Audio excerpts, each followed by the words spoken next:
Hello student, welcome back. आज हम बात करेंगे क्लास 11 के जो हमारे पास सेकंड चैप्टर है बायोलॉजिकल क्लासिफिकेशन की सेकंड लेक्चर के बारे में। प्रीवियस लेक्चर में हम बात कर रहे थे कि जो यहाँ पे बायोलॉजिकल क्लासिफिकेशन दिया गया था, हम वहां पे किंगडम क्लासिफिकेशन की बात कर रहे थे, हम मार्फोलॉजिकल बेस्ड क्लासिफिकेशन के बारे में बात कर रहे थे। उसके बाद हम बात कर रहे थे कि जो 3 डोमेन सिस्टम था कार्ल वुश ने प्रपोज किया था, उन्होंने आर्कीबैक्टीरिया, यूबैक्टीरिया और जो यहाँ पे बैक्टीरिया थे या एनिमल्स थे उनको 3 डोमेन में क्या किया, कैटेगराइज किया। उसके बाद हम बात कर रहे थे कि जो यूनिवर्सली एक्सेप्टेड जो क्लासिफिकेशन था 5 किंगडम क्लासिफिकेशन, वो आर.एच. व्हिटेकर ने 1969 में दिया था। और प्रीवियस वीडियो में हम बात कर रहे थे कि जो पीसीटी एनआर की हम बात कर रहे थे कि फाइलोजेनिक रिलेशनशिप होता है, ऑर्गेनिज्म टू ऑर्गेनिज्म किस तरीके से वो एक दूसरे को क्या करते हैं, रिलेट करते हैं। उसके बाद हम सेलुलर और बॉडी ऑर्गेनाइजेशन की बात कर रहे थे। हम बात कर रहे थे कि थैलस लाइक स्ट्रक्चर होता है, कुछ प्लांट्स की बॉडी डिफरेंशिएट नहीं होती है true, root, stem and leaf में। उसके बाद हम बात कर रहे थे मोड ऑफ न्यूट्रिशन की बात कर रहे थे, रिप्रोडक्शन की बात कर रहे थे कि ये कुछ बेस थे और उसी के बेस पे उन्होंने क्या किया, इन्हीं 5 कैरेक्टर्स के बेस पे उन्होंने जो लिविंग वर्ल्ड है उसको 5 किंगडम में क्या किया, डिवाइड किया।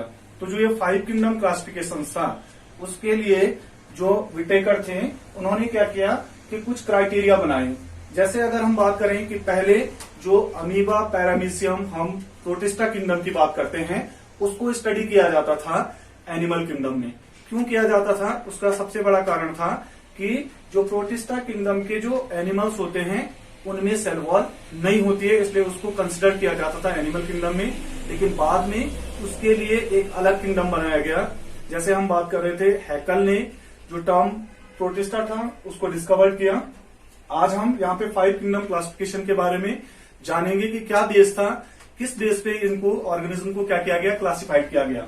तो यहाँ पे हमारे पास क्या है, कुछ कैरेक्टर्स हैं, जिन कैरेक्टर्स के बेस पे यहाँ पे ऑर्गेनिज्म को क्या किया, अलग अलग कैरेक्टर्स के बेस पे उनको किंगडम वाइज उनको ग्रुप में रखा गया। पहला किंगडम क्या था, मोनेरा। दूसरा जो किंगडम था वो था प्रोटिस्टा। तीसरा किंगडम था फंजाई। चौथा था प्लांटे और 5वां था एनिमलिया। अब जैसे अगर हम मोनेरा किंगडम की बात करें तो यहाँ पे हमारे पास जो पहला कैरेक्टर्स है, पहला कैरेक्टर क्या देखा गया, सेल टाइप। कोई भी लिविंग ऑर्गेनिज्म है उसमें सेल किस टाइप की है। अगर हम बात करें, प्रीवियस क्लासेस में आपने पढ़ा होगा कि सेल्स को हम मेनली 2 कैटेगरी में क्या करते हैं, डिवाइड करते हैं। First one is prokaryotic cells and second one is eukaryotic cells. Pro मतलब प्रिमिटिव, जो सेल्स पहले से ही प्रेजेंट है और उसमें कोई भी मॉडिफिकेशन नहीं हुआ है, कोई भी उसमें चेंजेस नहीं हुए हैं। प्रो का मतलब फॉल्स भी होता है। फॉल्स सेल्स उसे इसलिए कहा जाता है कि जो क्रोमेटिन मटेरियल होता है, जो उसके अंदर जेनेटिक मटेरियल होता है, क्रोमोसोम्स होते हैं, उनके लिए एक बाउंडेड मेम्ब्रेन नहीं होती है और वो जेनेटिक मटेरियल सेल्स के अंदर क्या होता है, स्प्रेटेड रहता है, वो छितरा हुआ रहता है। तो ऐसी सेल्स जिनमें न्यूक्लियर मेम्ब्रेन्स क्या होती है, एब्सेंट होती है और जेनेटिक मटेरियल पूरी सेल्स के अंदर क्या होता है, स्प्रेटेड रहता है, छितरा हुआ रहता है, ऐसी सेल्स को हम क्या कहते हैं, प्रोकैरियोटिक सेल्स कहते हैं।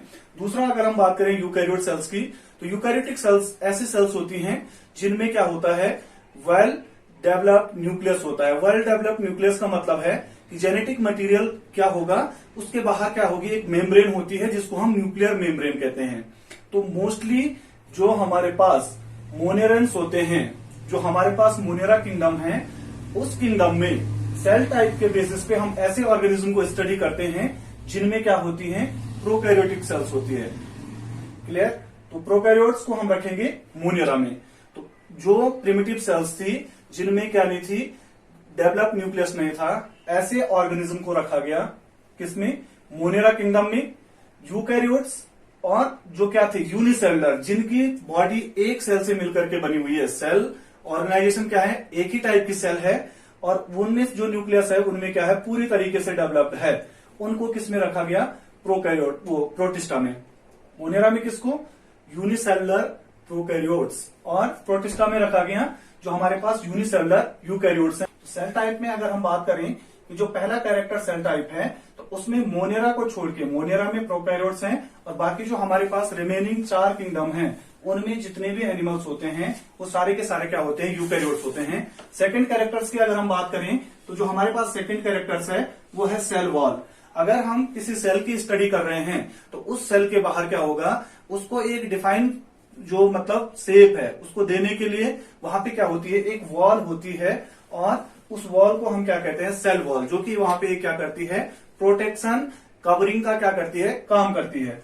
तो जो हमारे पास मोनेरन्स हैं उनमें जो सेल वॉल होती है मोस्टली वो कैसे होते हैं, नॉन सेलुलोजिक, मतलब इनमें सेल वॉल किसकी नहीं बनी हुई होती है, उनमें सेल वॉल सेलुलोज की नहीं बनी होती है। उनमें जो सेल वॉल होती है वो बनी हुई होती है मोस्टली पेप्टिडोग्लाइकॉन और अमीनो एसिड्स। तो अगर हम पेप्टिडोग्लाइकॉन की बात करें तो ये जो पेप्टिडोग्लाइकॉन होता है ये पॉलीसैकेराइड्स प्लस अमीनो एसिड से मिलकर के बना हुआ होता है, जिसको हम कहते हैं अमीनो एसिड्स एंड पॉलीसैकेराइड्स। इससे मिलकर के यहाँ पे क्या बनती है, एक हार्डेस्ट कवर बनती है, जिसको हम क्या कहते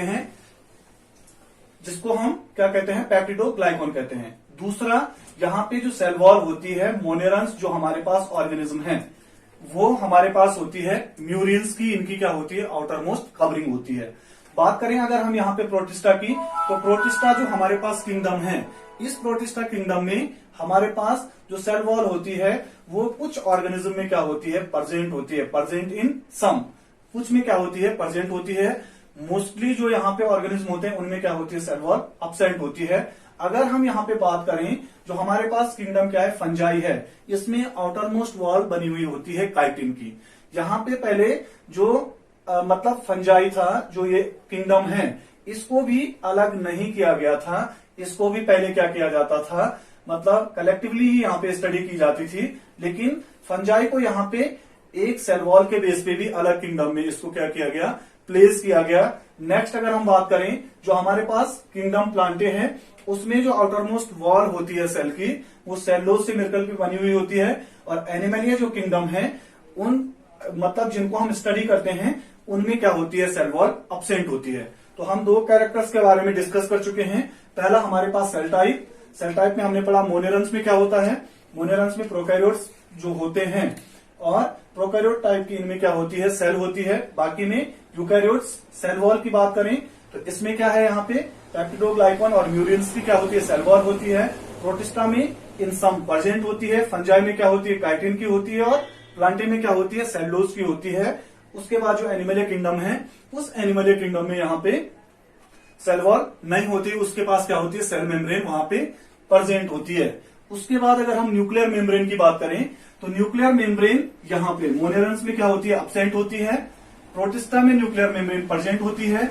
बाकी जितने भी हमारे पास मोनेरा को छोड़ के जितने भी किंगडम हैं उन सारे एनिमल्स की जो सेल होती है न्यूक्लियर मेम्ब्रेन वहां पे क्या होती है, प्रेजेंट होती है। और न्यूक्लियर मेम्ब्रेन क्या है, जो कि क्या करता है, एक वहां पे कवरिंग प्रोवाइड करवाता है क्रोमोसोम्स को, जो जेनेटिक मटेरियल होता है। तो जो वहां पे वॉल होती है उसे हम क्या कहते हैं, न्यूक्लियर मेम्ब्रेन कहते हैं। दूसरा अगर हम बात करें बॉडी ऑर्गेनाइजेशन, बॉडी ऑर्गेनाइजेशन की अगर हम बात करें, जैसे हम अपनी बॉडी की बात करें, ह्यूमन बींग्स क्या है, मल्टी सेलुलर ऑर्गेनिज्म।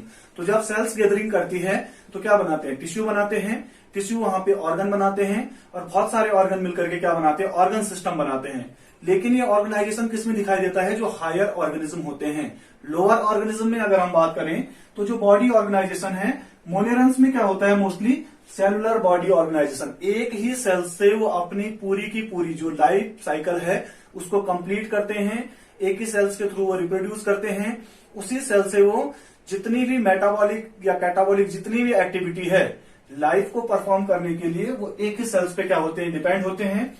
यहाँ पे अगर हम प्रोटिस्टा की बात करें तो प्रोटिस्टा जो यहाँ पे किंगडम है इसमें भी जो ऑर्गेनिज्म होते हैं वो भी क्या करते हैं, एक ही सेल्स के थ्रू अपनी होल लाइफ को क्या करते हैं, सर्वाइव करते हैं। दूसरा अगर हम यहाँ पे किंगडम फंजाई की बात करें तो इसमें जो ऑर्गेनिज्म होते हैं वो मल्टी सेलुलर होते हैं, और ये मल्टी सेलुलर ऑर्गेनिज्म होते हैं लेकिन ये एसोसिएशन नहीं कर पाते हैं, किसका, टिश्यू का फॉर्मेशन नहीं कर पाते हैं। तो इनमें क्या होते हैं, ये मल्टी सेलुलर ऑर्गेनिज्म होते हैं। उसके बाद प्लांटे की अगर हम बात करें तो इनमें जो ऑर्गेनाइजेशन होता है वो टिश्यू और ऑर्गन लेवल बॉडी ऑर्गेनाइजेशन होता है। नेक्स्ट जो हमारे पास एनिमलिया किंगडम है उसमें tissue, organ and organ system organisation होता है। किसी में टिश्यू लेवल ऑर्गेनाइजेशन होता है, किसी में ऑर्गन लेवल ऑर्गेनाइजेशन होता है, और जो हायर ऑर्गेनिज्म है उनमें क्या होता है, ऑर्गन सिस्टम ऑर्गेनाइजेशन होता है। यहाँ पे जो हमारे पास लास्ट है वो क्या है, mode of nutrition. Mode of nutrition की अगर हम बात करें कि किस तरीके से जो ऑर्गेनिज्म है वो क्या करते हैं, वहां पे अपने फूड को किसी पे डिपेंड है या वो खुद अपने फूड को प्रिपेयर कर सकते हैं। तो जो मोनेरा किंगडम है इसमें जो ऑर्गेनिज्म है, अगर हम यहाँ पे बात करें कि जो मोनेरा किंगडम के ऑर्गेनिज्म हैं उनमें ऑटोट्रॉपिक न्यूट्रिशन भी देखने को मिलता है, और उसका जो हमारे पास एग्जांपल है वो क्या है, blue green algae. Blue green algae जिसको हम साइनोबैक्टीरिया भी कहते हैं, उस ब्लू ग्रीन एल्गी में क्या होता है, क्लोरोफिल ए प्रेजेंट होता है। क्लोरोफिल ए जो कि हायर प्लांट्स में क्या होता है, प्रेजेंट होता है मोस्टली, और इस क्लोरोफिल ए की वजह से ये क्या कर सकता है, सन की लाइट को ट्रैप करके अपने फूड को प्रेजेंस ऑफ लाइट में क्या कर सकता है, प्रिपेयर कर सकता है। दूसरा ये क्या कर सकता है, कीमो ऑटोट्रॉपिक न्यूट्रिशन, मतलब किसी केमिकल से वो अपने लिए न्यूट्रिटिव सब्सटेंस को क्या कर सकता है, कलेक्ट कर सकता है। हेटरोट्रॉपिक न्यूट्रिशन भी इनमें देखा जाता है, जैसे कि ये सेप्रोफाइटिक होते हैं। सेप्रोफाइटिक जो मोड ऑफ न्यूट्रिशन होता है, ऐसे ऑर्गेनिज्म जो किसी डेड या डिकेइंग बॉडी पे ग्रो करते हैं, कोई मरा हुआ जीव है उसकी जो शरीर है उस पे वो क्या करते हैं, अपनी वृद्धि करते हैं, अपने आप को वहीं पे डेवलप करते हैं, और वहां से क्या करते हैं, कंजप्शन करते हैं कुछ सब्सटेंस का। तो इस टाइप का जो न्यूट्रिशन होता है उसे हम क्या कहते हैं, सेप्रोफाइटिक न्यूट्रिशन कहते हैं। और दूसरा, ये जो ऑर्गेनिज्म होते हैं ये पैरासाइटिक नेचर के भी होते हैं, और पैरासाइट्स क्या होते हैं, जो किसी भी होस्ट बॉडी में जाकर के वहां से क्या करते हैं, होस्ट की बॉडी से अपने लिए फूड को क्या करते हैं, वहां से कलेक्ट करते हैं। तो ये ऑटोट्रॉपिक न्यूट्रिशन भी शो करते हैं, हेटरोट्रॉपिक न्यूट्रिशन भी शो करते हैं। ऑटोट्रॉपिक में कीमो ऑटोट्रॉपिक और फोटो ऑटोट्रॉपिक न्यूट्रिशन करते हैं। सेप्रोफाइटिक क्या करते हैं, डेड या डिकेइंग जो ऑर्गेनिज्म होते हैं उन पे ग्रो करते हैं। और पैरासाइट्स आपको पता है कि मोस्टली जो बैक्टीरिया हैं, बैक्टीरियाज को हम क्या करते हैं, मोनेरा किंगडम में स्टडी करते हैं। ये यूनिसेलुलर होते हैं और ये क्या करते हैं, किसी होस्ट की बॉडी में जाकर के, एंडोपैरासाइट या एक्टोपैरासाइट्स, बॉडी के अंदर या बॉडी के बाहर क्या करते हैं, न्यूट्रिशन लेते रहते हैं और उस होस्ट बॉडी को क्या कर देते हैं, वहां पे वीक कर देते हैं। अपनी ग्रोथ के लिए वो होस्ट बॉडी से क्या करते हैं, कंजप्शन करते हैं इसेंशियल न्यूट्रिएंट का। दूसरा, अगर हम यहाँ पे प्रोटिस्टा की बात करें तो प्रोटिस्टा जो हमारे पास क्या है, यहाँ पे किंगडम है। इस प्रोटिस्टा किंगडम में हम क्या करते हैं कि इनमें जो ऑर्गेनिज्म होते हैं कुछ में ऑटोट्रॉपिक न्यूट्रिशन होता है। उसका एग्जांपल हमारे पास क्या है, यूग्लिना। तो यूग्लिना क्या करता है, वहां पे ऑटोट्रॉपिक न्यूट्रिशन शो करता है। उसके पास भी क्या होता है, क्लोरोफिल ए होता है। प्रेजेंस ऑफ लाइट में ऑटोट्रॉपिक न्यूट्रिशन करेगा, और जब लाइट की एब्सेंस होगी तब वो क्या करेगा, हेटरोट्रॉपिक न्यूट्रिशन शो करेगा। नेक्स्ट, अगर हम बात करें तो यूग्लिना के अलावा जो अदर ऑर्गेनिज्म है इस प्रोटिस्टा किंगडम में, वो मोस्टली क्या करते हैं, हेटरोट्रॉपिक न्यूट्रिशन शो करते हैं। फंजाई की अगर हम बात करें, फंजाई हेटरोट्रॉपिक न्यूट्रिशन शो करते हैं। इनमें कोई भी एबिलिटी नहीं होती है फूड को बनाने की। पहले फंजाई को प्लांटे किंगडम में ही स्टडी किया जाता था, लेकिन प्लांटे किंगडम में जितने भी हमारे पास क्या है, यहाँ पे जो ऑर्गेनिज्म है, जो प्लांट्स हैं, उनकी एबिलिटी होती है कि लाइट की प्रेजेंस में वो क्या कर सकते हैं, अपने फूड को प्रिपेयर कर सकते हैं। लेकिन इनका प्लांट लाइक स्ट्रक्चर तो होता है, जैसे प्लांट के जैसे हल्के फुल्के दिखते तो हैं, लेकिन इनकी एबिलिटी नहीं होती है कि वो अपनी फूड को प्रिपेयर कर सकें। इसलिए ये मोस्टली क्या होते हैं, सेप्रोफाइटिक। सेप्रोफाइटिक मतलब डेड या डिकेइंग बॉडी पे जो क्या करते हैं, ग्रो करते हैं। नेक्स्ट, अगर हम बात करें तो यहाँ पे क्या है, प्लांटे, जितने भी यहाँ पे प्लांट्स होते हैं, प्लांट्स में क्लोरोफिल प्रेजेंट होता है, और क्लोरोफिल क्या करता है, लाइट को ट्रैप करके जो सनलाइट है उसको केमिकल एनर्जी में क्या कर देता है, कन्वर्ट कर देता है। और जो एनिमल्स हैं वो मोस्टली हेटरोट्रॉपिक न्यूट्रिशन क्या करते हैं, शो करते हैं, और होलोजोइक न्यूट्रिशन भी क्या करते हैं, शो करते हैं। तो ये यहाँ पे क्या था, आर.एच. विटेकर ने जो 5 किंगडम क्लासिफिकेशन दिया था उसके लिए कुछ क्राइटेरिया बनाए थे कि किस टाइप के ऑर्गेनिज्म को हम किस कैरेक्टर्स के बेस पे किस पर्टिकुलर किंगडम में रखेंगे। जैसे कि हम यहाँ पे अभी तक पढ़ रहे थे कि प्लांट को क्यों रखा गया, प्लांटे में कैसे ऑर्गेनिज्म को रखा गया, ऐसे को रखा गया जिनमें क्या होती है, सेलुलोज की सेल वॉल होती है, और क्या होता है उनमें ऑटोट्रॉपिक न्यूट्रिशन होता है in the presence of chlorophyll. अब अगर हम यहाँ पे बात करें कि प्रोटिस्टा में कैसे ऑर्गेनिज्म को रखा गया, ऐसे ऑर्गेनिज्म को रखा गया जिनमें जो यूकैरियोट्स तो थे लेकिन वो क्या थे, यूनिसेलुलर। यूनिसेलुलर यूकैरियोट्स को रखा गया, जिनकी बॉडी सिर्फ एक ही सेल से मिलकर के बनी हुई है और वो यूकैरियोट्स हैं। ऐसे ऑर्गेनिज्म को रखा गया प्रोटिस्टा में। मोनेरा में किसको रखा गया? जो यूनिसेलुलर हैं लेकिन उनमें न्यूक्लियस मेम्ब्रेन प्रेजेंट नहीं है, ऐसे ऑर्गेनिज्म को रखा गया मोनेरा किंगडम में। तो मोनेरा में हम मोस्टली किसके बारे में पढ़ते हैं? ब्लू ग्रीन एल्गी, जिसे हम BGA कहते हैं, BGA blue green algae, cyanobacteria, bacteria जितने भी होते हैं उन सब की हम स्टडी करते हैं यहाँ पे मोनेरा किंगडम में। नेक्स्ट वीडियो में हम बात करेंगे जो हमारे पास मोनेरा किंगडम में जो हमारे पास सबसे पहला जो किंगडम है मोनेरा, उसको स्टडी करेंगे। कैसे कैसे ऑर्गेनिज्म इसके अंदर होते हैं। बैक्टीरिया होते हैं, कुछ आर्की बैक्टीरिया होते हैं, कुछ यू बैक्टीरिया होते हैं। बैक्टीरिया कैसे हार्श हैबिटेट में क्या करते हैं, अपने आप को सर्वाइव कर पाते हैं। क्या उनके पास ऐसी एबिलिटी होती है कि वो 1000 डिग्री सेल्सियस पे भी क्या कर सकते हैं, अपने आप को मतलब वहां पे अपनी जो लाइफ साइकिल है उसको परफॉर्म कर सकते हैं। माइनस अगर कहीं का टेम्परेचर है वहां पे भी रह सकते हैं। ये मतलब ऑब्लिगेट होते हैं, हर जगह पाए जाते हैं। और जो अगर हम बात करें सरवाइव करने की, तो ये एक्सट्रीम हार्ड से हार्ड कंडीशन में क्या कर सकते हैं, सरवाइव कर सकते हैं। प्रोटिस्टा किंगडम को पढ़ेंगे, फंजाई को पढ़ेंगे, और जो प्लांटिया और एनिमलिया है, इन दोनों किंगडम के लिए हमारे पास 2 अलग से चैप्टर क्या है, मेंशन है।